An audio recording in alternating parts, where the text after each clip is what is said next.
Hello and welcome to वेट वाई में। आज की इस वीडियो में हम लोग armoured corps of Indian army इसके बारे में बातचीत करने वाले हैं।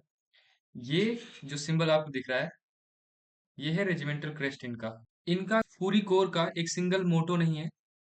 मोटो इनका रेजिमेंट वाइज है, अलग अलग रेजिमेंट का अलग अलग मोटो है।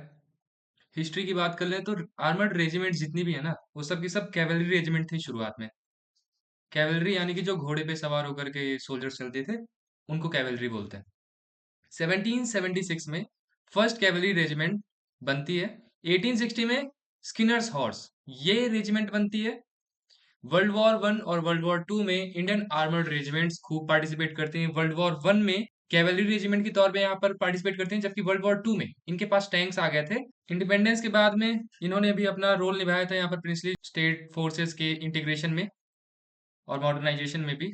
शुरू शुरू में ये लोग घोड़ों पर चलते थे, इनका मॉडर्नाइजेशन हुआ और ये टैंक रेजिमेंट्स हैं। आज के टाइम पे ज़्यादातर यहाँ पर टैंक्स लेके चलते हैं। ऑर्गेनाइजेशन एंड स्ट्रक्चर की बात कर लेते हैं तो हम आर्मर्ड कोर की बात कर रहे हैं। अगर आपको यहाँ पे स्ट्रक्चर याद हो तो सेक्शन, प्लाटून, कंपनी, बटालियन या रेजिमेंट, उसके ऊपर ब्रिगेड, डिवीजन और फिर होती है कोर। इस कोर को हेड करने वाले कौन है? Director general of armoured corps, lieutenant general Vivek Kashyap. एक कोर में बहुत सारी आर्मर्ड रेजिमेंट्स होती हैं और एक आर्मर्ड रेजिमेंट में 45 to 50 टैंक्स होते हैं। ये जो 45 to 50 टैंक्स लिखे हुए, ये एक आर्मर्ड रेजिमेंट के यहाँ पे नंबर ऑफ टैंक्स लिखे हुए हैं। ये टैंक रेजिमेंट्स हो सकती हैं, रिकनसाइंस रेजिमेंट्स हो सकती हैं। तो एक सिंगल रेजिमेंट की बात करते हो तो उसको कमांड करने वाले कर्नल रैंक के एक ऑफिसर होते हैं। और एक रेजिमेंट में 4 स्क्वाड्रंस होते हैं, जिनमें से कि 3 है सेबर स्क्वाड्रंस और एक है हेडक्वार्टर स्क्वाड्रन। एक स्क्वाड्रन को लीड करता है कौन? मेजर रैंक का एक ऑफिसर। और एक स्क्वाड्रन में 14 to 15 टैंक्स होते हैं और एक आर्मर्ड रिकवरी व्हीकल होता है। यही टैंक जो होता है उसी को मॉडिफाई करके आर्मर्ड रिकवरी व्हीकल बना देते हैं, जिसकी फोटो हम अभी आगे दिखाएंगे। और इससे भी छोटी यूनिट अगर आप देखोगे तो ट्रुप्स की होती है, जिसमें कि 3 टैंक्स होते हैं। और इन 3 टैंक्स को लीड करने वाले जो ऑफिसर होते हैं वो या तो लेफ्टिनेंट रैंक के होते हैं या फिर कैप्टन रैंक के होते हैं। हमारी जो आर्मर्ड कोर है उसमें लगभग लगभग अभी 67 आर्मर्ड रेजिमेंट्स हैं, जिसमें से कि एक प्रेसिडेंट्स बॉडीगार्ड रेजिमेंट भी है। आर्मर डे सेलिब्रेट करते हैं ऑन फर्स्ट में। क्यों?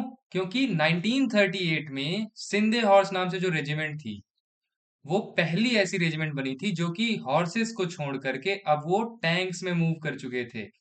Armoured corps centre and school कहाँ पर है? अहमदनगर, महाराष्ट्र में है। टैंक्स ऑफ आर्मर्ड कोर, सबसे पहला है अर्जुन मार्क वन। इसी का अपग्रेडेड वर्जन हम मार्क वन ए भी यूज करते हैं और ये आज के टाइम पे हमारा मेन बैटल टैंक है। इसकी कुछ स्पेसिफिकेशंस यहाँ पर लिखी हुई हैं, आप चाहें तो पढ़ सकते हैं। 70 किलोमीटर पर आवर की इसकी टॉप स्पीड है। वेट इसका 58.5 टन है। और मार्क वन ए जो है उसका 68 टन है। अभी देखो बहुत ज्यादा भारी है ये। ओके, ध्यान देना। और बहुत ज्यादा मजबूत भी है। इसका आर्मर वगैरह बहुत मोटा है, बहुत थिक है। 4 लोगों का क्रू यहाँ पे बैठ सकता है। दूसरा है T-90 भीष्म, जिसको हम कहते हैं। भीष्म हमारा इंडियन नेम है। ये एक रशियन टैंक है।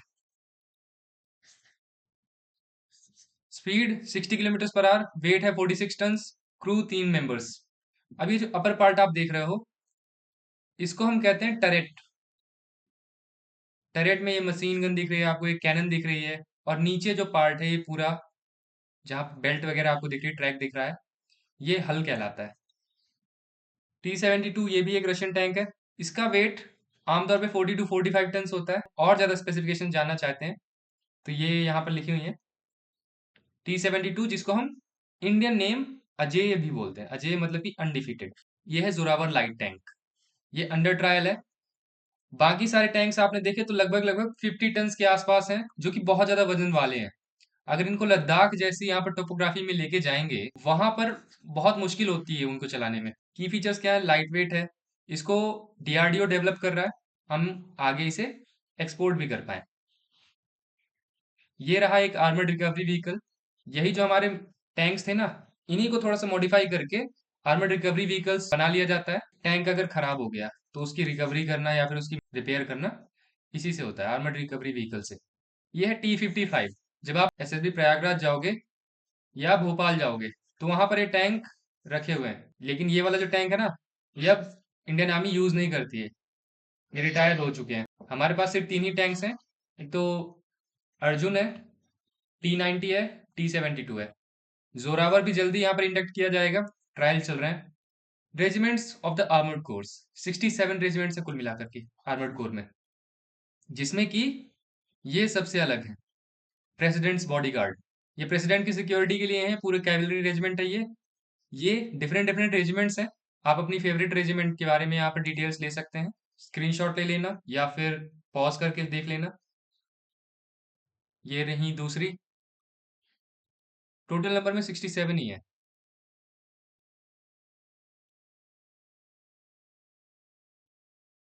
आर्मर्ड कोर की रोल्स एंड रिस्पॉन्सिबिलिटीज क्या हैं?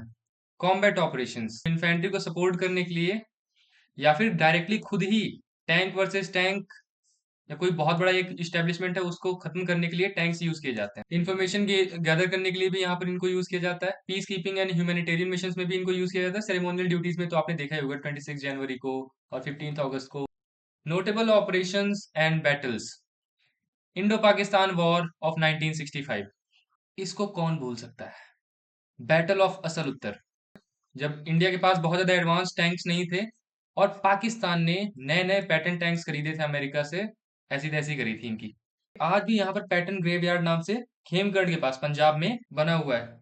ये देखो यहाँ पर 1965 का बैटल ऑफ असल उत्तर का एक इमेज है। ये एक पैटर्न टैंक टूटा हुआ पड़ा है, बर्बाद कर दिया था इंडियन आर्मी ने पूरे पैटर्न टैंक्स को। Indo Pakistan war of 1971 armoured corps ने पार्टिसिपेट किया था। आज की इस वीडियो में इतना ही, मिलते हैं नेक्स्ट वीडियो में। टाटा बाय बाय, जय हिंद।